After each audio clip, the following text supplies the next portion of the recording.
Sir ఒకసారి club house specifications ఒకసారి చెప్పండి. యా షూర్ అండి. ఐ మీన్ మనము G+3 కాన్సెప్ట్లో బిల్డ్ చేస్తున్నాం అనమాట. నేను చెప్పినట్టు 1600 స్క్వేర్ యార్డ్స్ ఉన్నది కదా టోటల్. అవును సార్. దాంట్లో G+3లో అరౌండ్ 26,250 స్క్వేర్ ఫీట్ ప్లాన్ చేస్తున్నాం అనమాట.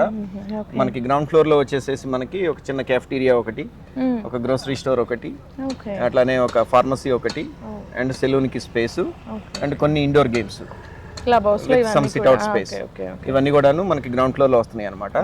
సో ఫస్ట్ ఫ్లోర్ లో వచ్చేసేసి మనము 2 ఈవెంట్ హాల్స్ ఇస్తున్నాం. ఒక చిన్న ఒక 50-60 మెంబర్స్ తో చేసుకోవడానికి ఒక ఈవెంట్ హాల్ ఒకటి, అట్లానే ఒక 300-400 మెంబర్స్ తో చేసుకోవడానికి ఒక ఈవెంట్ హాల్, అట్లా 2 ఈవెంట్ హాల్స్ ఇస్తున్నాము. ప్లస్ అట్లానే మీకు ఫస్ట్ ఫ్లోర్ లో బ్రైడ్ అండ్ గ్రూమ్ కి సంబంధించిన 2 రూమ్స్ కూడా ఇస్తున్నాం అనమాట. చేంజ్ రూమ్స్ అని అనుకోండి, అండ్ రెస్ట్ రూమ్స్ కానివ్వండి, అండ్ సమ్ ఓపెన్ స్పేస్ కానివ్వండి, అదంతా ఫస్ట్ ఫ్లోర్ లో వస్తుంది. అట్లానే సెకండ్ ఫ్లోర్ లోనేమో ఒక 4 రూమ్స్ ఇస్తున్నాం మనం. 4 రూమ్స్ ఎందుకనంటే ఎవరైనా గెస్ట్లు వస్తే కనుక ఇంకా హోటల్లో లేకుండా దే కెన్ స్లీప్, ప్లస్ భోజనాలు పెట్టుకోవడానికి పెద్ద స్పేస్ కింద ఎంతైతే ఈవెంట్ హాల్ ఇస్తున్నామో అంతే హైట్ లో మనం పైన అంతా కూడా డైనింగ్ స్పేస్ ఇస్తున్నాము. అండ్ ఇంకొక అడ్వాంటేజ్ ఏంటి అని అంటే కనుక ఈ క్లబ్ హౌస్ కి పక్కనే మనకి almost an acre of green space వస్తుంది. సో దాంట్లోనే మనము యాంఫీ థియేటర్ కానివ్వండి, దాంట్లోనే స్విమ్మింగ్ పూల్ అది ప్లాన్ చేస్తున్నాము. ఒకవేళ వెదర్ మంచిగా ఉన్నది అని అనుకుంటే then they can use the green space for the event, అంటే డిన్నర్ కానివ్వండి, లంచ్ కానివ్వండి, వెదర్ని బట్టి they have the option.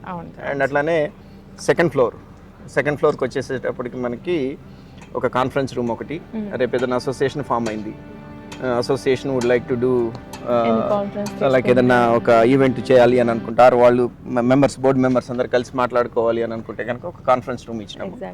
And అట్లానే ఒక డబుల్ హైట్ షటిల్ కోర్ట్ ఒకటి ప్లాన్ చేసినాము. అండ్ అట్లానే జిమ్ ఒకటి, అండ్ యోగా పెవిలియన్.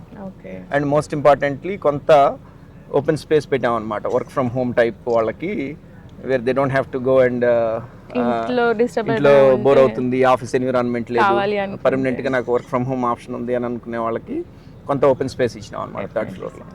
అట్లా నీట్ గా ప్లాన్ చేశాను. చాలా చాలా బాగుంది sir specification sir. Very nice. Thanks.